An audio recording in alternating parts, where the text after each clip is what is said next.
زما د اسلام عزتمند مسلمانانو ورونو، نن سبا هر مسلمان دا شکایت کوي چې زه په مونځ کې ودرېږم نو مونځ کې ما ته د دنیا سوچ فکر راځي، یعنې ولاړ الله عز وجل ته یم خو سوچونه او فکرونه مې د مانځه نه په بل طرف باندې اړوي.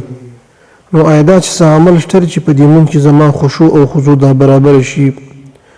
نو علماو دې لپاره ګڼ شمېر اسباب ذکر کړي دي چې په دې اسبابو سره مانځه کې دا خشوع دا راځي. نن به انشاءالله موږ به یو عمل ذکر کړو، که دا عمل باندې تاسو عمل وکړئ نو انشاءالله د الله نه امید دی چې د مانځه ډېره حصه به انشاءالله دا په خشوع کې راشي. او هغه طریقه دا ده کله چې انسان په مانځه باندې ودرېږي نو ډېرې دا مونځ په داسې طریقې سره وایي چې دی خپل اواز دا اوري، یعنې نه بیخي دومره تیز اواز سره وایي چې ستا ګس طرف په وښي طرف ته کوم کس ولاړ د هغه ته تکلیف ورسېږي، ستا د وجې نه د هغه مونځ خراب شي.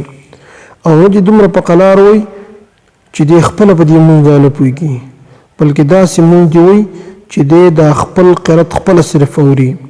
انشاءالله په دې باندې تاسو تجربه وکړئ نو ستاسو د مونځ خشوع خضوع به تر ډېر وخته پورې انشاءالله داخلي.